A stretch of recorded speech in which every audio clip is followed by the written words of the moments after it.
So guys आज हम लोग करने लगे हैं पुश वर्कआउट और मैंने पुश वर्कआउट जो कि हम कैलिस्थेनिक्स का कर रहे होंगे and also with some free weights.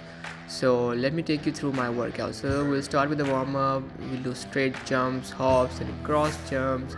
ये यूजली मैं 20 जंप्स करता हूँ सारी. देन चूँकि वीडियो रिकॉर्ड होती है इसलिए मैंने जल्दी जल्दी की है. Then jumping jacks and some high knees, butt kicks. I add all of these jumps to increase my heart rate. Just because I do this stretch, it's a very important stretch because this stretch actually helps me to loosen up my hamstrings, lower back, and all the weight goes up to my neck. So it's a very good exercise. I always do it and I always recommend to do it. Just because cross arm stretch to loosen up your shoulders, rear delts. Then उसके बाद arm rotation, again shoulder का warm up because again push में आपका shoulder सबसे ज़्यादा involve होता है. It's very important. And ये मैंने मोजे को लात मारी. And doing the neck rotations again very important because अभी सर्दियाँ हैं तो आपके मसल्स बहुत स्टिफ हो जाते हैं पूरी बॉडी के.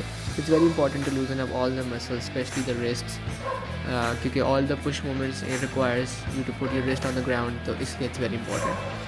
फिर उसके बाद यस ये मुझे आदत है करने की. So not much required but again it's good to stretch. Stretch kicks कर लेना is very good. It's never a harm. We do 10 stretch kicks each side. This is basically my warm up. ये मेरा एक fix warm up होता है. यहाँ मैं हमेशा सेम ही करता हूँ. I try not to miss any exercise and I try not to add any extra. Add शायद मैं कर लूँ लेकिन मैं मिस नहीं करता हूँ. मेरी कोशिश ये होती है. This is for side stretch kicks, front stretch kicks दोनों करने के बाद I usually also do splits after this, but वो मैंने इसमें skip किया. And then I do this cobra back stretch again to stretch my lower back, my abdominal area and all the way up to the neck. So again a very important stretch to do. Then उसके बाद again shoulders को थोड़ा सा loosen up करने के लिए, rear delts को थोड़ा सा warm up करने के लिए I do this. And also do the Superman flies जिसमें आप हाथ आगे लेके जाते हैं and then you like bring your elbows back. So yeah, this was my warm up and I also do this pose again to stretch my shoulders, chest. Again guys, different variations होती हैं. different variations का different effect हो रहा होता है आपकी body पे. So it's very important to do multiple variations of each stretch. I do this also again to stretch my hamstrings and okay guys. तो इसके बाद पानी शानी पिया, focus किया and exercise start करने की कोशिश की because I'm practising planche these days. मेरा काफ़ी बेटर हो गया था बट अगेन एक शोल्डर इंजरी आ गई. फिर बीच में I got sick for like a month and उसकी वजह से I couldn't practise it again. Then again starting from zero but yeah no regrets. तो मैट को ऊपर चुप के साइड पे फेंका है बिकॉज उसकी विड्थ बहुत कम थी. मेरे हाथों की प्लेसमेंट आधी फिंगर्स आपकी मैट पे आ रही थी, आधी फिंगर्स ज़मीन पे जा रही थी तो वो देन कम्फर्टेबल. सो इसलिए I did it on the ground. तो बस ये वो मोमेंट होता है जब आपको पता लगता है कि बस नेक्स्ट आपकी फटने वाली है. Because when you enter the plant तो बस फिर उसके बाद आपको होश नहीं होता. And this is the max I could hold. This another angle. तो प्लांट्स के मैंने कुछ सेट्स किए हैं, तकरीबन 4 से 5 सेट्स प्लांट्स के किए हैं. Try to do the straddle planche hold but couldn't manage for more than like 5 seconds. And then उसके बाद टक प्लांच की प्रैक्टिस की, कुछ सेट्स इसके किए. एंड देन उसके बाद I skip to L sets again to strengthen my core because मुझे ऐसा फील हो रहा था कि मेरी कोर काफ़ी वीक हो गई है. मैं कोर को ट्रेन नहीं कर रहा. मतलब क्रंचेस वगैरह तो सभी कर लेते हैं लेकिन these exercise basically develop the strength which is required to do calisthenics. And आपकी जो मेजर स्ट्रेंथ होती है वो कोर की बेसिकली इन एक्सरसाइज के थ्रू डेवलप होती है.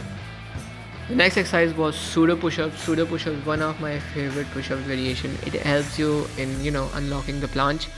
एंड ऑल्सो आपकी चेस्ट काफ़ी अच्छी हिट होती है इसके अंदर. The weight proper way to do it, आपके जो हाथ हैं वो आपकी वेस्ट के पास होने चाहिए. एंड देन वहाँ से आप पुश करते हैं ना आपकी पूरी बॉडी लीन फॉरवर्ड कर रही होनी चाहिए आपके शोल्डर्स पे ताकि ज़्यादा से ज़्यादा स्ट्रेस आपके शोल्डर्स पे and you get the strength in your shoulders to carry your wait.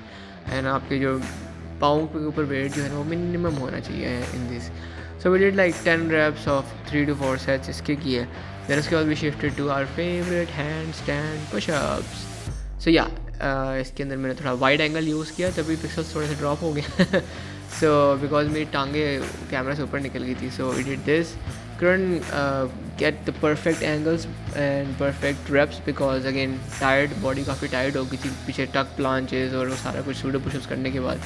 Because these are some skills जो कि आपके शोल्डर को बहुत ज़्यादा एग्जॉस्ट कर देते हैं. आपका जो सेंट्रल नर्वस सिस्टम है CNS वो बहुत ज़्यादा एग्जॉस्ट हो जाता है ये मूव्स करने के बाद.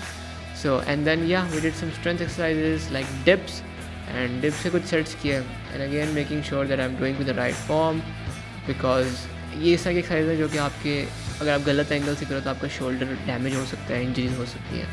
सो या वी डिड दिस. इसके भी I think we did total 50 dips. So 2 से 3 सेट्स के अंदर we completed those.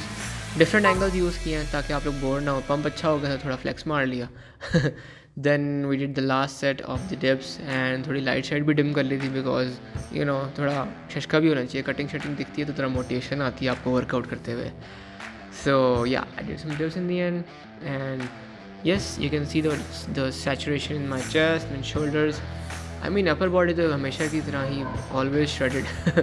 Then we did some incline dumbbell presses for the upper chest.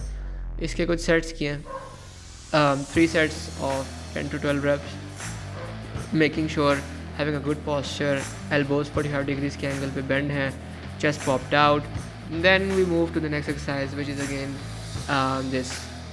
इसको usually I call dumbbell squeezes, but यहाँ पे मैं dumbbell नहीं यूज़ कर रहा हूँ and I am using the plate because to have a grip. Because जो आप दोनों हाथों से एक ग्रिप कर रहे होते हो प्लेट को, देन आपको एक स्क्वीजिंग इफेक्ट भी आ रहा होता है which also helps you keep your chest contracted.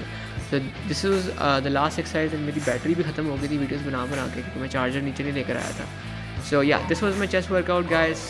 और हाँ, सबसे इंपॉर्टेंट बात तो करना भूल गया, don't forget to subscribe the channel. And ये इस तरह की रैंडम कमेंट्री वाली वीडियोस जो है मैं बनाता रहूँगा. तो see you guys in next videos. अल्लाह हाफ़िज़.